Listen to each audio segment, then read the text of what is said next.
Hello, this is Dr. Grande. Today's question is, can I analyze the case of Kristina Joksimovic? Just a reminder, I'm not diagnosing anybody in this video, only speculating about what could be happening in a situation like this. If you enjoyed this video, please like it, subscribe to my channel, and consider supporting me on Patreon. I will put the link to Patreon in the description for this video. First, I'll look at the background of this case, move to the timeline of the crime, then offer my analysis. Kristina Joksimovic was born on April 15, 1985, in Basel, Switzerland. Sometime around 2001, when walking on the street, she was approached by a modeling scout. This led to a career in modeling. In 2003, Kristina was crowned Miss Northwest Switzerland. In 2007, she made it to the finals of the Miss Switzerland pageant, but failed to achieve victory. Despite this defeat, she realized that she had a special talent for walking down a catwalk in high heels. Kristina decided to start a company that taught other women how to do the same thing. The company was called Catwalk Coach. Kristina initially targeted aspiring models, but eventually expanded her services to women who were not in the modeling industry. She became active on social media, including on Instagram, and she had her own website. Teaching people how to walk may have seemed revolutionary to Kristina, but surprisingly, many people already knew how to do this. Her efforts as an instructor did not pay her bills. To earn a living, Kristina worked as a recruiter for information technology companies. In September 2007, Kristina married a man named Mark Rybin. He was 3 years older than her. Their wedding was described as magical and held at a castle overlooking a lake. Kristina said that she and her husband shared pure love, and she would forever be in his arms. The couple lived in a semi-detached house in an upscale neighborhood near Basel. They had a daughter in 2020 and a second daughter in 2021. Mark had a few different jobs during his career, including content editor, salesman, project manager, and technology consultant. In 2022, he started his own consulting business. Now moving to the timeline of the crime. On February 13, 2024, Kristina's father received a call from the daycare his granddaughters attended. The daycare asked him to pick up the children because Kristina failed to show up. Kristina's father picked up the girls and dropped them off at Kristina's house. He spoke to Mark, who denied knowing where Kristina was, saying that sometimes she would just leave. After searching the house extensively, Kristina's father found Kristina's head in a black bag. It was in the laundry room in the basement. He ran outside the garage door screaming and flagged down a passerby to call the police. Here's what the police found during the course of their investigation. 38-year-old Kristina had been strangled and dismembered. She had injuries to her head, shoulder blades, and her right leg. Mark was immediately arrested. He confessed to killing Kristina, but said that he acted in self-defense. He claimed that while they were having a positive conversation, Kristina suddenly attacked him with a knife. After killing her, Mark descended into a state of panic. He decided to dispose of Kristina's body instead of contacting the authorities. Mark used a knife, garden shears, and a jigsaw to dismember his wife's body. He put some of her remains in an industrial blender where he pureed them. Mark used chemicals to dissolve parts of Kristina's body.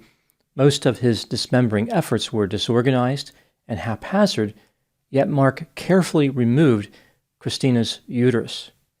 As he was dismembering her, he watched videos on YouTube. After his arrest, Mark wasn't happy about being incarcerated. He made a request to the court to be released from prison, but it was rejected. At the time I'm making this video, no charges have been filed, but I imagine they will be filed in the future, mostly because of the murder part. Now moving to my analysis. Here are my thoughts on a few areas that stood out to me in this case. Item number 1. Kristina was described by people who knew her as friendly, organized, passionate, helpful, beautiful, elegant, down-to-earth, and a lover of documentaries. As I mentioned, she operated a company that taught women how to walk in high heels. She once trained a model named Lorena Santon, who later became Miss Universe Switzerland. Lorena said that Kristina supported her with motivational words encouraging messages, and uplifting posts on Instagram. When talking about her customer base, Kristina indicated that 60% of her clients were normal women who did not have any modeling experience. They often desired to work on their posture, their insecurity wearing high heels, or their self-confidence. Kristina was determined to teach her customers to make a good first impression. In addition to the walking in high heels training, Kristina offered in-person and online coaching. I was a little surprised that a person could attract so many customers by teaching a skill which seems common and nearly universal. Most people are familiar with the idea of walking. I would argue that the majority of the population has mastered this skill.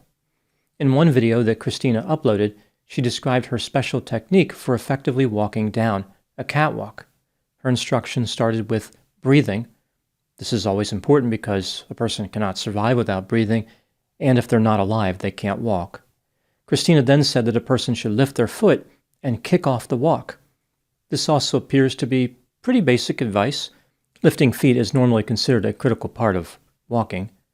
While walking, they should place their hands on their waist elegantly if they want to look even more confident.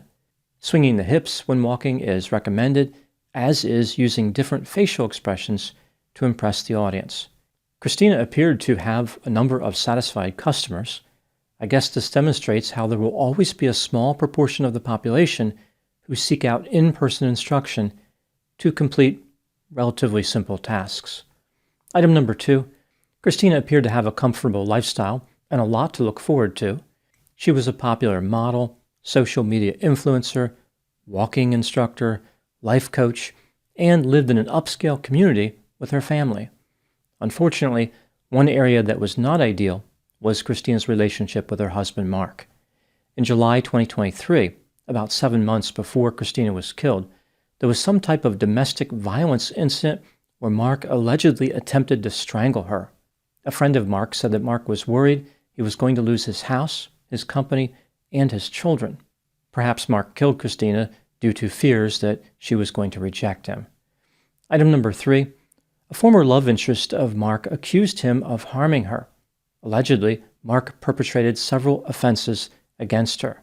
For example, he drove over her foot with a car, threatened to throw her out of a vehicle, slammed on the brakes which caused her to hit her head on the dashboard, grabbed her by the neck, and pushed her against a wall. He would allegedly lose control and have frequent episodes of rage during this relationship. This report from Mark's former lover makes it seem as though Mark demonstrated a pattern of domestic violence. Item number 4, the authorities revealed some information about Mark's mental health, although the language they used was cryptic and vague. They stated that there were concrete indications that Mark had a mental illness. He may have had a significant psychopathological personality disorder, which included partially sadistic and sociopathic traits. Mark had low frustration tolerance, poor impulse control, remarkably high criminal energy, whatever that means, cold-bloodedness, and a lack of empathy. Given this description, what could be going on in a situation like this? There is no way to know for sure, but it sounds like the authorities are describing psychopathy. The word sociopathic is often used as a synonym for psychopathic. Furthermore, psychopathy is characterized by a lack of empathy, impulsivity, low frustration tolerance, sadism, and criminal behavior. The mental disorder associated with psychopathy is antisocial personality disorder, although the overlap between the two constructs is not perfect. Item number 5, is there any way that Mark can avoid being charged and convicted? As far as the strategy of claiming self-defense, the police said there is no evidence that Kristina attacked Mark with a knife, so his claim will be difficult to prove. His only other hope is to mount a defense based on his mental health symptoms, like he could argue that he is not guilty by reason of insanity. This will be challenging for a number of reasons.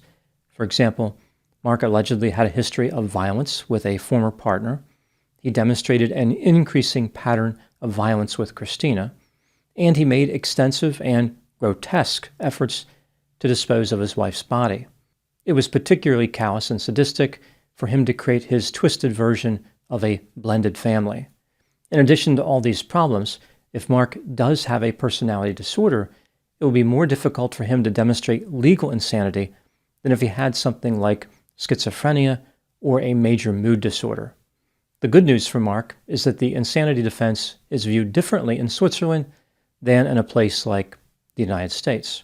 The court system in Switzerland is more focused on treatment and less skeptical about the validity of the insanity defense. The standard often applied in the United States is whether the defendant understood the difference between right and wrong. In Switzerland, the law states that a defendant is not criminally responsible if they were unable to appreciate the wrongfulness of their actions or to act according to that appreciation due to a mental disorder. The standard emphasizes the person's ability to comprehend the unlawful nature of their actions and to control their behavior based on this comprehension. The approach in Switzerland gives the defendant a higher probability of a successful insanity defense as compared to the United States. Even if Mark does not escape punishment entirely, the court could still find that he had diminished capacity at the time of the killing, which means his sentence would be reduced. Now moving to my final thoughts. The lesson learned in this case is that certain behaviors in a relationship should be viewed as completely unacceptable. For example, attempted strangulation. Kristina was aware that her husband Mark was dangerous because he attempted to strangle her months earlier, but she stayed in the relationship anyway.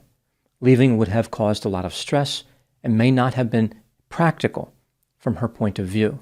Kristina emphasized the importance of walking confidently, but found it difficult to walk out the door. Instead, she ended up walking on eggshells. Despite her effort to appease Mark, he was simply too unpredictable. He always walked on the wild side. Ultimately, Kristina walked into a trap of trusting someone with a history of violence. Those are my thoughts in the case of Kristina Joksimovic. Please put any opinions and thoughts in the comments section. They consistently generate an interesting dialogue. As always, I hope you found my analysis of this topic to be informative. Thanks for watching.